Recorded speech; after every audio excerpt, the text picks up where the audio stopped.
Hello everyone, welcome to Math Nerd. Now no more fear of math. अब math से marks कम नहीं. तो guys I hope आप लोगों को हमारे इस चैनल पे हमारा कंटेंट बहुत ज़्यादा पसंद आ रहा है. जैसा कि आपको पता होगा कि हमने आपके लिए क्लास 10th के लिए और 12th के लिए यहाँ PYQ सीरीज स्टार्ट कर ली है. धीरे धीरे सारे क्वेश्चंस अपडेट हो रहे हैं. तो क्लास 9 to 12 के लिए यहाँ पे आपको कंप्लीट कंटेंट मिलने वाला है. तो अपने छोटे भाई बहन वगैरह रिलेटिव्स के साथ शेयर कीजिए इस चैनल को. सारा कंटेंट मिलेगा, NCERT एग्जाम्पलर वगैरह सब कुछ मिलने वाला है आप लोग को. बस आपको एक ही काम करना है, हमारे चैनल को ज़्यादा से ज़्यादा सपोर्ट कीजिए. तो आज की इस क्लास में हम डिस्कस करने वाले हैं class 10th maths standard maths PYQ 2025.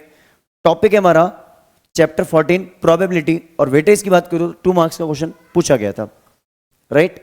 अब जब हम क्वेश्चन की बात कर रहे हैं, आपको क्वेश्चन डिस्प्ले हो ही रहा है, तो शुरू करते हैं, क्वेश्चन को डिस्कस करते हैं. चलिए बिना टाइम वेस्ट किए क्वेश्चन को डिस्कस करते हैं. सबसे पहले मैं क्वेश्चन को पढ़ूं.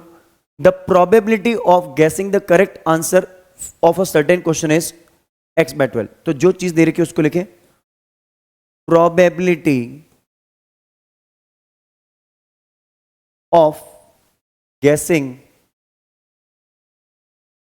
correct answer.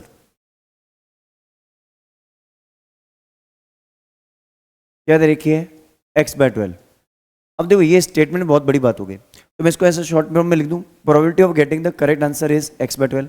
कि प्रोबेबिलिटी जो है करेक्ट आंसर की उसको हम बोल रहा हूं P bracket C x by 12. आगे देखते हैं. अब नेक्स्ट लाइन क्या दे रखा है? If the probability of not getting the correct answer is 5 by 6. तो मुझे एक और चीज दे रखी है, प्रोबेबिलिटी ऑफ नॉट गेसिंग correct answer.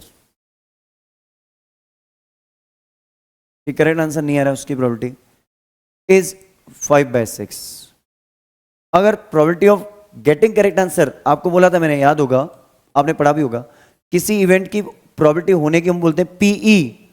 Happening the event PE होता है. तो नॉट हैपनिंग को हम क्या लिखते हैं? PE बार. पता है ना? पता है? चलो, तो इसको मैं क्या बोलूंगा? Not getting the correct answer.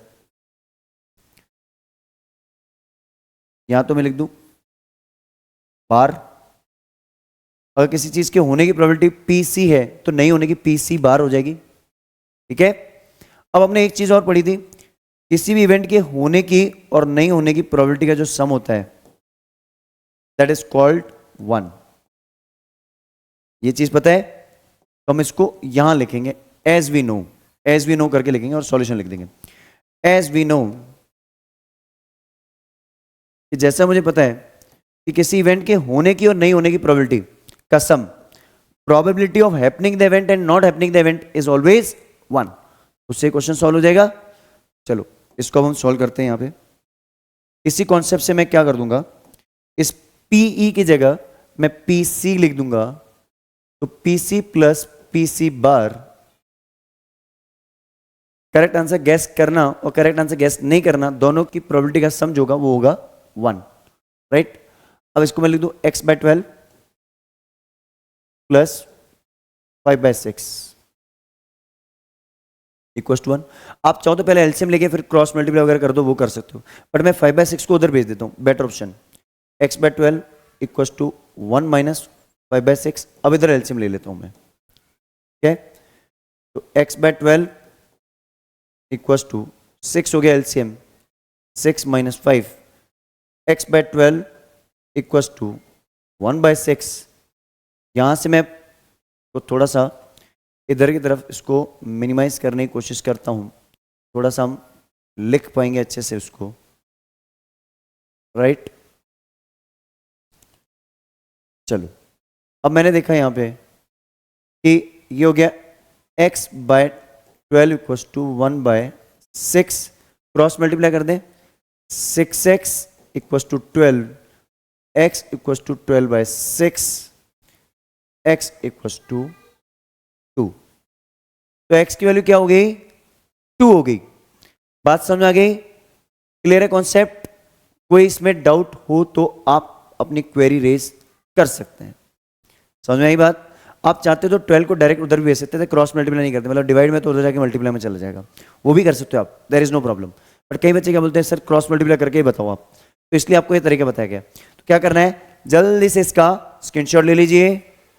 चलिए, तो आई गेस आप लोगों को ये क्वेश्चन बहुत अच्छे से समझ में आ चुका होगा। अगर आपको हमारा कंटेंट पसंद आ रहा है, हमारे चैनल पे हमारे ये कॉन्सेप्ट समझ में आ रहे हैं, तो बस एक ही चीज़ आपको समझनी है, हमारे चैनल को मैथ नर्ड को जल्दी से लाइक शेयर और सब्सक्राइब कर लीजिए और ज़्यादा से ज़्यादा लोगों के साथ शेयर कीजिए, क्योंकि आपके सपोर्ट से हम आपके लिए ऐसी और बहुत सारी इंटरेस्टिंग चीज़ें ला सकते हैं। तो चलिए मिलते हैं किसी और वीडियो के साथ। Till the time, have a great day.